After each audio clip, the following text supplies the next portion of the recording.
Hello everyone, this is Grandmaster Hotsauce bringing you an in-depth guide on Genji, where I'll be showing you my thought process and what you need to take away from this game to improve your own gameplay. I'm playing on my Master Smurf, and I think this match is a good example of how having proper positioning and building up Dragon Blade before the enemy supports get their ults will enable you to snowball a victory. Remember that we have an advanced course on Genji on GameLeap.com covering everything from tips and tricks to positioning to decision making, which will surely make you a master of this hero in no time. There's a special 25% off code in the link below, so make sure to check that out now.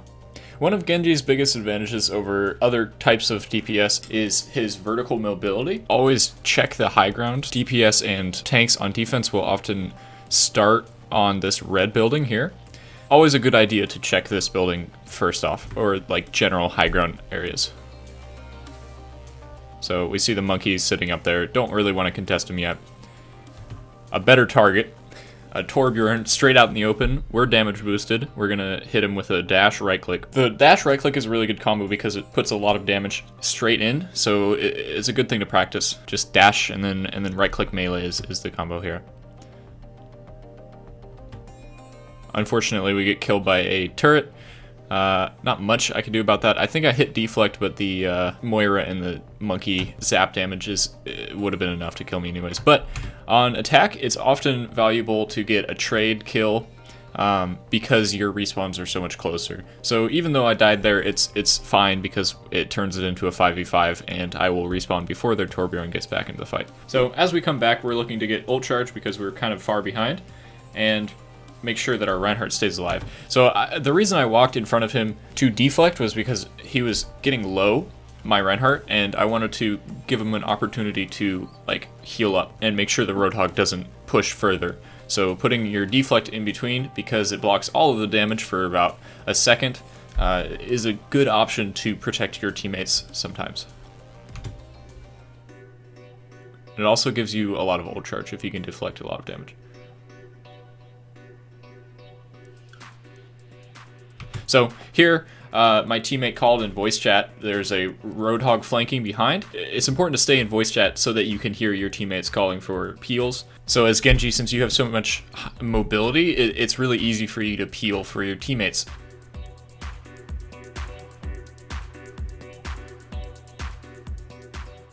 And I know my Tracer is behind me, so I don't need to kill him quickly. I just need to block damage and make sure that he doesn't get a hook off or something and kill Tracer. So right now, we're about 70 to Blade, and we're easily winning this fight, so all we need to do is try and build Blade as quickly as possible in this next, like, 10 seconds. So I see the Torbjorn, but I go too high, and the turret is in LOS of me, so I'm taking a lot of damage from the turret. You always want to be mindful of where your healers are playing. My Ana is behind a couple walls, so she can't heal me. And my Mercy, I have no idea where she is. But you want to make sure that you are staying within your healer's LOS when you are going to be taking damage. So if the turret is targeted on you, you want to get out of that target area as quickly as possible or stay within your Ana's LOS. So because this Torbjorn is walking up the stairs, I don't want to pressure, I don't want to keep chasing him because his turret will kill me if I go any further. So here we're just looking to clean up those kills. And Torbjorn's back. In between fights, when the enemy is regrouping, you always want to be pushing up onto some sort of high ground or like a choke point and spam your shurikens down at the enemy who's respawning or trying to regroup so that you can build your ultimate. I see the Roadhog. He's a fat, juicy ultimate charge. And the enemy team made a mistake by trying to contest here. There were a couple down and we had all 6. Kind of a waste for them to try and touch. All it does is build our ultimate. So what I'm trying to do in this fight is clean up the fight as quickly as possible and make sure that we keep the advantage so that I don't have to use Blade. After we've taken the first point, I see this D.Va on the high ground. What you should be doing when you see a tank, especially a D.Va or like a DPS who is separated alone, Genji has a really easy time taking out targets who are separated from their team. So this D.Va, her Moira is on low ground and can't reach high ground. So I see this D.Va and I want to demech her. So you should be looking to demech D.Vas in between fights because then they won't be able to have like a full 6 team when they initiate for the next fight. So right now my team is discussing what ultimates they used last fight and what ultimates we're going to use. We're coming up on Nanoblade and Grav. We're pretty sure that they have Trance. So when you have Blade and they have Trance, you want to make sure that you don't Blade when they're using Transcendence. You want to bait it out. So if your Zarya has Graviton, a good idea is to ask the Zarya to use Grav to bait out the Trance and then Nanoblade afterwards. So all I need to do right now, I don't need to be poking tanks for ult charge. I have my ult. All I need to be doing is making sure that their DPS don't kill all of my team and that I stay alive in time to pull off the Nanoblade. So this monkey jumps in with his, after using his bubble. When you see a target who has used all of their cooldowns and is like out of their healer's LOS, you always want to try and punish that. So using your dash cooldowns and trying to get combos of damage onto it, even if you don't like insta-kill them, just getting damage on targets who are in your backline and your team can follow up is always valuable.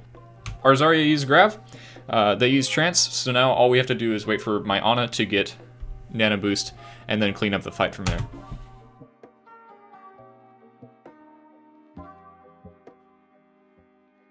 So see, Ana is 98. I contest the soldier a little bit. Don't want to contest people who have like a pocket Ana. That Ana was right behind him. Definitely don't want to keep on him for too long because you can't really burst him down that easily when he has both heal pad and Ana pocket heals available. So I just wait 1 second for my Ana to get nano and then clean up.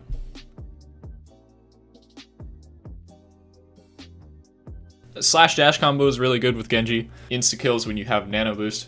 It'll kill through Trance, but it's really hard to pull off, so you still want to bait the Transcendence before you try and do it. But when you combine Nano Boost and Mercy Damage Boost, you can one-shot with one slash. If you're in a scenario where they have Transcendence and you don't have a Graviton to bait it out, a good option if you're running on a Mercy is to just ask your Mercy to damage boost you, and then you can kill the squishies without needing to pull off the slash dash animation cancel. I don't want to stay on point for too long because I need to be pushing up and trying to get ult charge from the respawning enemies, because if I can build Blade before their Zenyatta builds Trance again, we get another free fight win basically. So all you do in the pre-fight is basically wait for an opportunity. So wait for the enemy to waste their cooldowns or get in a position where you can deal some combo damage on somebody. In this scenario, the D.Va pressures you. We see that the monkey has jumped in with using both his bubble and his leap. So like he has no escape and he's very far out of LOS. What you want to do every time when you have an easy target in your backline is to dash and right click to confirm that kill every time, right? Because you get a free dash reset every time you get a kill.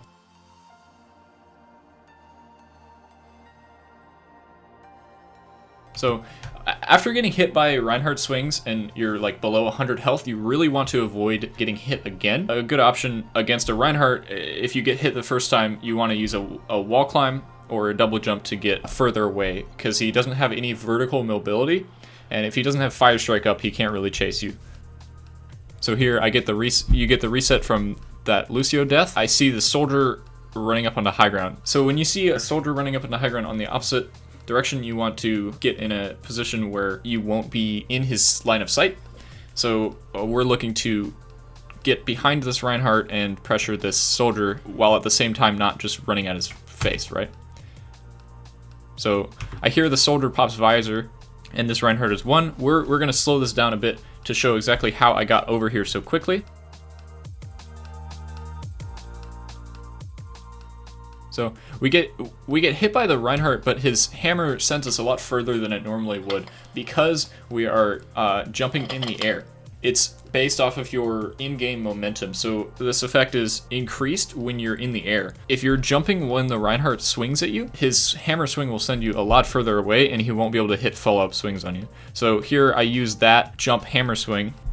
We'll watch it again, but I used his hammer swing after I jumped to send me further near the health pack.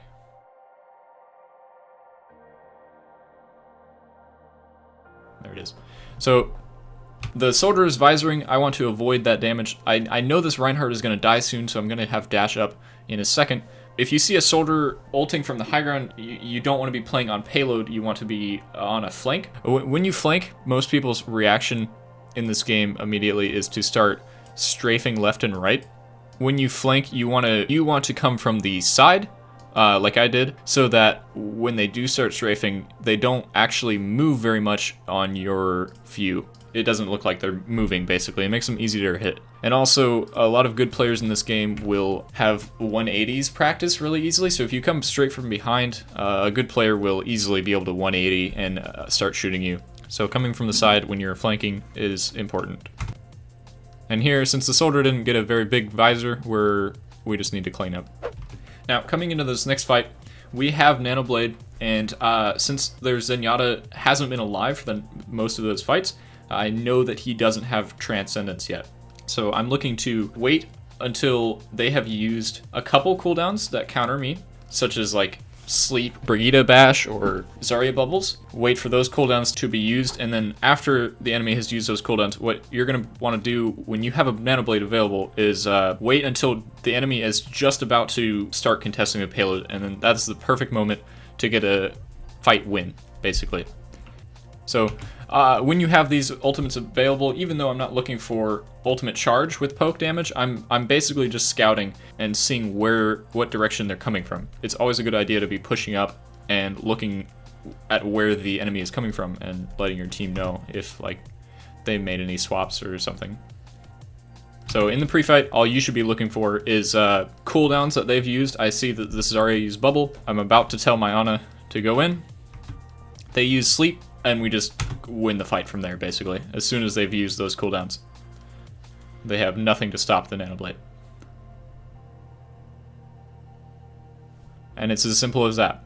Another thing about Blade, even though it's flashy, you don't always want to go for the 6K Blade. Oftentimes, it is more valuable to get 1 or 2 kills, really the best. If you can get a key targets, and then your team easily wins the fight afterwards, you'll get more value out of it because you can get the ult charge from cleaning up those enemies after you've won the fight, right? So from here, I just use Blade. I'm looking to get poke damage on the respawning targets. So I'm sitting on high ground. When you know the enemy is going to be respawning, you always want to be looking at their spawn pretty much from a relatively safe position. Because Genji's shurikens don't have damage fall off, you can be far away and still just spam a choke and get value out of it from building ult charge. See, I'm already at 11% ult charge after just blading.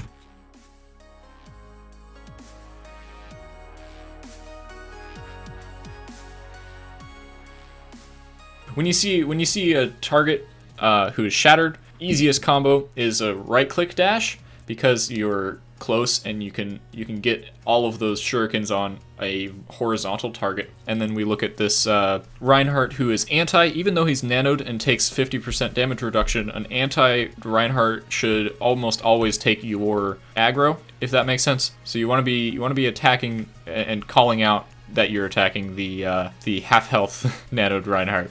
And if you can get that kill, you should win the fight afterwards.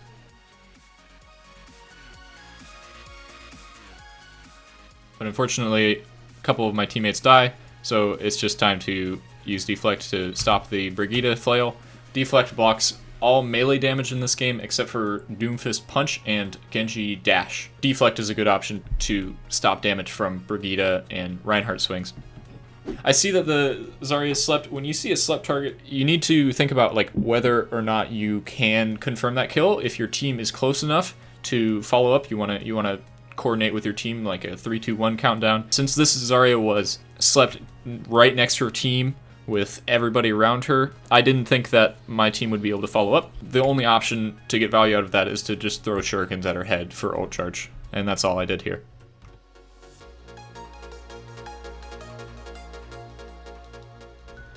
So there, if you see again like the Torbjorn at the start of the round, if you see a target alone on high ground, Genji is easily takes him out because of his vertical mobility. try and get the dash on Ana, but right now all you need to be looking for is building your blade and killing any targets who get low.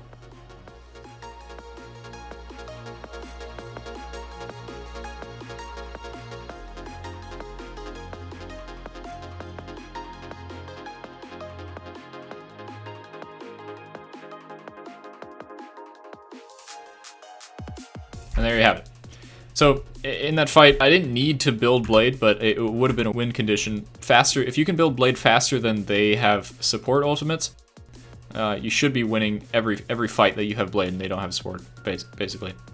Takeaways from this round is try and build your ultimate faster than their supports, and when you do have your ultimate, you want to make sure that the enemy has used the cooldowns that can counter your ultimate, such as Sleep or Bubble, in order to easily win the fight. If you can do your job of confirming kills on the enemy, as long as you can do that, you're doing your job, right?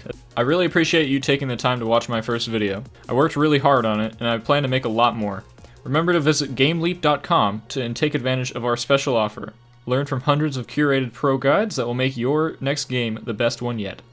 Click on the link here to get started today. See you on the inside.